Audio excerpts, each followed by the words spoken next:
I had always believed that trust was the foundation of love.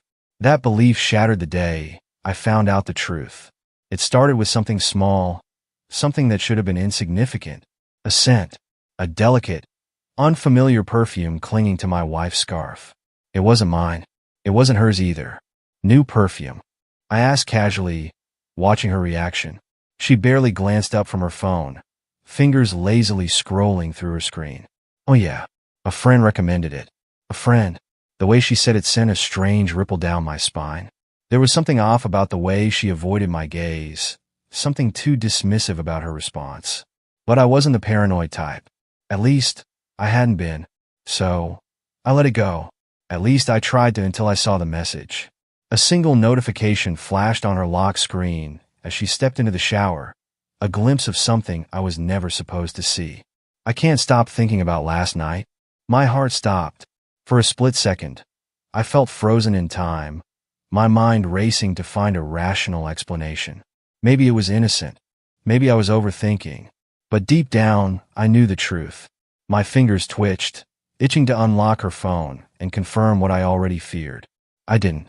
Not yet. Instead, I forced a smile when she returned.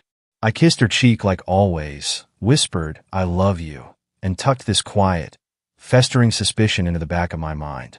I needed proof. For weeks, I watched her, observed her, took note of the changes I had been too blind to see before. She started dressing differently, putting extra effort into her appearance even when she claimed she was just running errands. Her perfume was stronger, more expensive. She lingered on her phone, smiling at messages I never got to see. Her work hours suddenly became unpredictable. "My boss keeps me late," she'd say, stepping out the door with a brief, distracted kiss. But I wasn't stupid. One evening, after yet another excuse, I did something I never imagined myself doing. I followed her. She didn't go to the office. She went to a high-end hotel. I didn't confront her. Not yet. Instead, I watched from across the street as she walked inside. Her posture relaxed, familiar. She had been here before. She knew exactly where she was going. She wasn't meeting a friend. She was meeting him. A tall man in a sharp black suit was waiting for her near the elevators. He smiled, a knowing kind of smile, before placing a hand on her waist and guiding her inside. The elevator doors slid shut, and just like that, my world collapsed. The moment they disappeared, my body felt like it was on fire. A mixture of anger, betrayal, and something dangerously close to grief burned in my veins. I wanted to storm in, to rip those elevator doors open and demand the truth. But I forced myself to breathe, to think. Rage wouldn't help me. Not yet. Instead, I walked inside, my hands shaking as I approached the front desk. "Excuse me," I said, forcing my voice to stay level. "I believe my wife checked in earlier. Could you tell me which room?" The receptionist barely glanced at me. "I'm sorry, sir, but we can't disclose guest information." "Of course." I turned away, jaw clenched so hard it ached. It didn't matter. I already knew enough. Now, I just needed a plan. From that day forward, I lived a double life. Just like she did. I still kissed her goodbye every morning. Still smiled when she came home late, claiming exhaustion. Still let her curl up beside me in bed, as though she hadn't just spent hours in another man's arms. But every lie she told, every excuse she made, only strengthened my resolve. She thought she was untouchable. She thought I was clueless. She was wrong. Very, very wrong. I installed a tracking app on her phone. Illegal? Maybe. Necessary? Absolutely. The first time it pinged, I wasn't surprised. She was back at the hotel. But the second time, she wasn't at the hotel. She was somewhere worse. Somewhere I never expected. Her location led me to a house in an upscale neighborhood. A private residence. I parked down the street, heart pounding as I waited. An hour passed before I saw her. She stepped out of the front door, laughing, relaxed. At home, the man followed. Same suit, same smug smile. He kissed her, and she let him. She wasn't just cheating. She was living a double life. I did my research. His name was Daniel Carter. CEO. Wealthy. Influential. Married. Yes, married. The perfect irony. And his wife? A woman who deserved to know the truth. I sent her an anonymous message. Your husband is having an affair. Meet me if you want proof. I didn't expect her to respond, but she did. And when we met, the look in her eyes told me she already suspected the truth. She just needed confirmation. She followed me to the hotel, and there, together, we watched as our spouses betrayed us. Hand in hand, laughing, kissing, disappearing behind closed doors. Her fingers trembled, clutching the photos I had printed. They deserve to pay, she whispered. I nodded. Oh, they will? And so, the real game began. The weight of what we had witnessed settled between us like a storm cloud. Daniel's wife, Isabella, gripped the photos so tightly that the edges curled in her trembling hands. I knew something was wrong, she whispered, eyes locked on the image of her husband and my wife wrapped in each other's arms. But I told myself I was imagining things. I exhaled slowly, my jaw tightening. They think they've won. They think we're blind. Her gaze met mine, something dark flickering behind her normally soft expression. Then let's show them just how wrong they are. For the first time that night, I smiled. I had spent weeks collecting proof, messages, receipts, photos. Isabella added her own evidence to the pile, making it undeniable. We had everything we needed, but simply exposing them wasn't enough. We wanted them to feel the weight of their own betrayal before the world found out. We wanted them to suffer. Step 1. Let them believe they are safe. Neither Isabella nor I confronted them. Instead, we played our roles perfectly. I still kissed my wife goodnight. Isabella still greeted her husband at the door with a smile. We let them think we were blissfully ignorant, while behind the scenes, we prepared to destroy them. My wife, Sophia, didn't notice the way my touch had grown colder. Daniel didn't question why Isabella was suddenly more affectionate. They were too consumed by their own lies, too caught up in their stolen moments to see the world shifting beneath them. And then we struck. I invited Daniel and Isabella over for dinner. A double date. Sophia was ecstatic, too eager to impress. I watched her flutter around the kitchen, a perfect wife playing a perfect role. If only she knew the stage was set for her downfall. The dinner started pleasantly enough, small talk, laughter, but Isabella and I shared a look across the table. It was time. I set down my glass, leveling my gaze at Sophia. So, tell me, love, I said casually, swirling the wine in my glass. How was your weekend? You seem busy. She blinked, caught off guard. Oh, just working errands. I smiled, slow and knowing. That's funny. I could have sworn I saw you at the Rosewood Hotel. The color drained from her face. Across the table, Daniel's grip on his fork tightened. The trap was closing. Sophia forced a laugh. That's ridiculous. Why would I be at a hotel? Isabella leaned forward, her voice smooth. That's a good question, actually. Why would you be at a hotel, Daniel? His head snapped up, eyes narrowing. What are you implying? I took a slow sip of my wine. Oh, we're not implying anything. We're stating facts. Silence. A deep, suffocating silence. Then, Isabella slid a folder across the table. Open it, she whispered.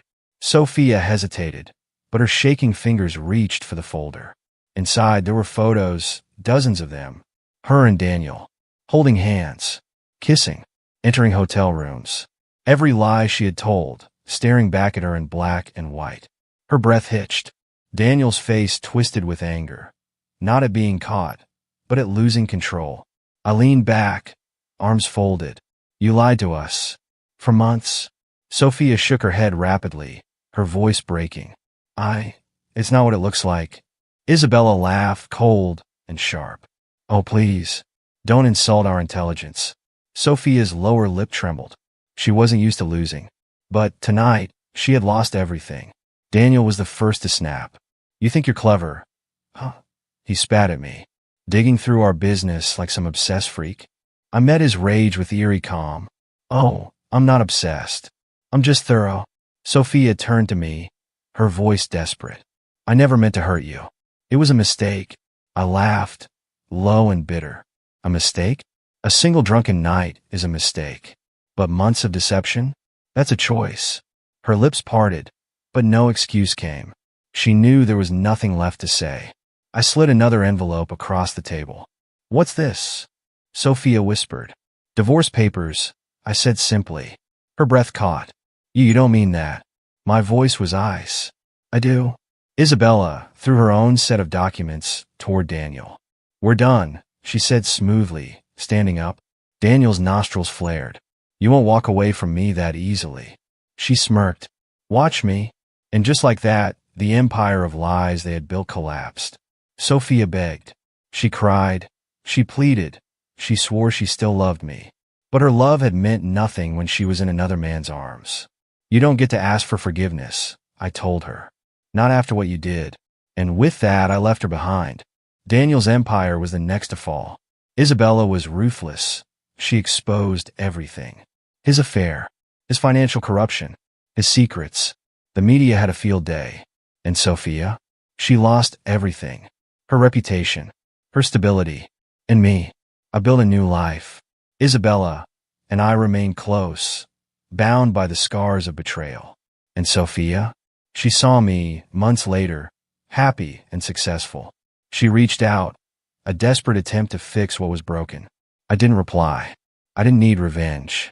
Watching her drown in the consequences of her own actions was enough. And that was my closure. The dust had barely settled, but for Sophia and Daniel, the nightmare was just beginning. For weeks, their betrayal became the talk of our city. Isabella's calculated exposure of Daniel's dirty secrets sent shockwaves through his business. Investors pulled out. Partners distanced themselves. The empire he had built on lies and deception crumbled beneath him, faster than he could stop it. Sophia? She lost more than just a marriage. Her friends turned on her the second her perfect image shattered. The same women who used to envy her, who laughed at her jokes, who admired her lifestyle, now whispered behind her back. Homewrecker. Liar. Desperate. She tried reaching out. To me. To Isabella. Even to mutual friends. But no one answered. She was alone. One evening I got a text. Sophia, please meet me. Just once. I need to talk. I stared at the message for a long time before deleting it. She didn't deserve closure. She didn't deserve the chance to rewrite history, to play the victim in the disaster she created. She had made her bed. Now, she could lie in it. While Sophia suffered socially, Daniel suffered financially. With his career in freefall, he became desperate. He tried to shift blame, painting Isabella as a scorned woman, claiming she was trying to destroy him out of spite. No one bought it. His face became a headline for all the wrong reasons. Daniel Carter, CEO caught in scandalous affair. Daniel Carter, betrayal leads to financial ruin. His business was unsalvageable. And Isabella? She thrived. While Daniel spiraled, Isabella's reputation soared. She wasn't just the wife who had been cheated on. She was the woman who took down a powerful man. Companies wanted to work with her. Influential figures applauded her strength. She rebuilt her life from the ground up, and she did it with grace. And me? I was right there beside her, watching her reclaim her world. Months passed.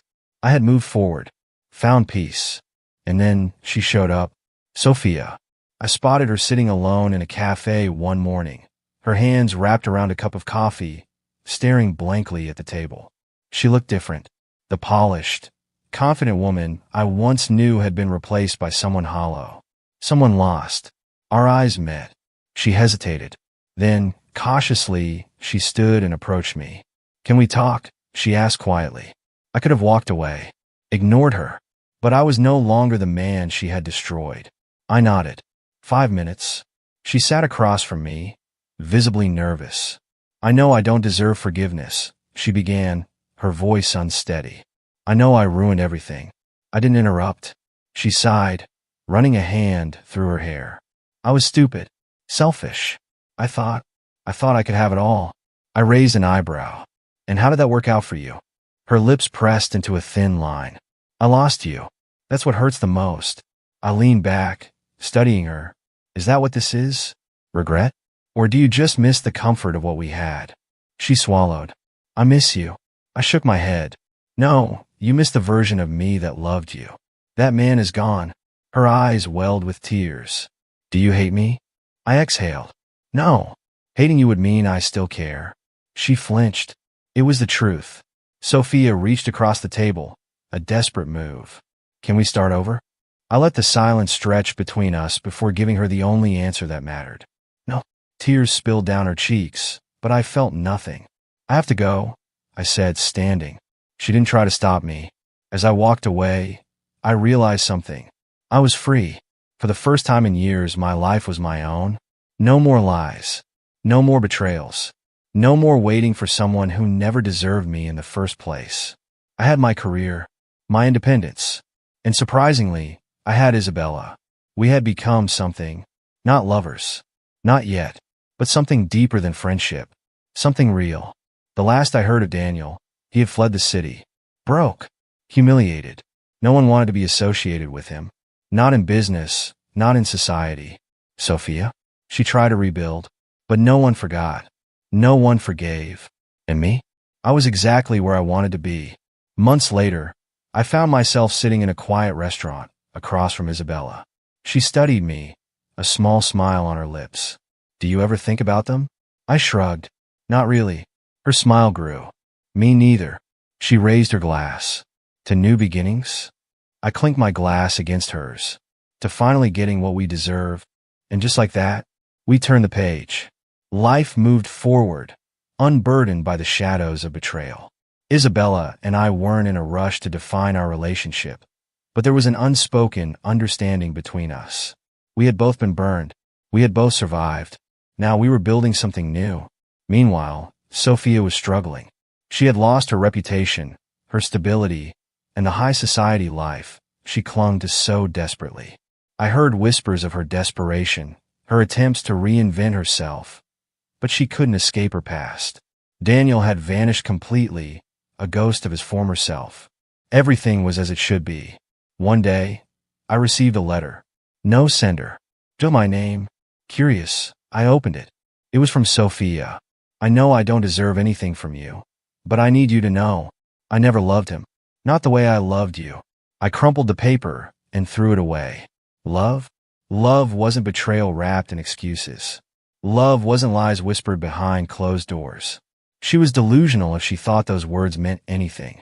With Sophia and Daniel fading into irrelevance, Isabella and I finally had room to breathe. It was different with her. There were no games, no power struggles, no manipulation. We just existed together, and for the first time in a long time, I understood what it meant to be with someone who saw me for who I truly was. We started going on late-night walks, laughing over cheap takeout, enjoying life without pretense. It wasn't rushed. It wasn't forced. It was real. One evening, while closing on my restaurant, I spotted her outside. Sophia. She was standing under a streetlight, staring at the window, as if debating whether to come inside. She looked lost.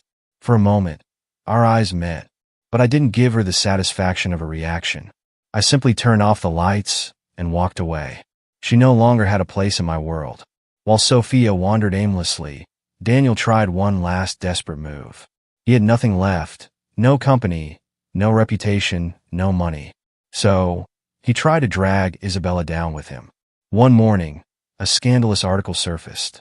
It was full of lies, claims that Isabella had been the one cheating, that she had used their divorce to steal his wealth. But no one believed him. His credibility was ruined. Instead of bringing Isabella down, the world turned on him even harder. And this time, he had no way to recover. Sophia's presence in my life finally ended on a cold winter night. I was sitting in my favorite bar when she walked in. She sat next to me, silent for a long time before finally speaking. "Do you ever think about us?" she asked softly. I took a slow sip of my drink before answering. "Not the way you want me to." She exhaled shakily. "I made a mistake." "No," I corrected. "You made a choice." Tears welled in her eyes, but they no longer affected me. I stood, tossing some cash on the counter. "Goodbye, Sophia." And just like that, I left her behind for the last time. The more distance I put between myself and the past, the lighter I felt. The anger, the pain, the betrayal, it no longer defined me. Sophia was just a lesson I had to learn the hard way. And now, I was ready for something better, something real. Isabella and I had never rushed anything. But one night, while we sat on the rooftop of her apartment, looking out over the city, she turned to me with a soft smile. "Are we still pretending this isn't something more?" she asked. I chuckled. I don't think we ever were. She laced her fingers with mine. For the first time in a long time, I felt whole.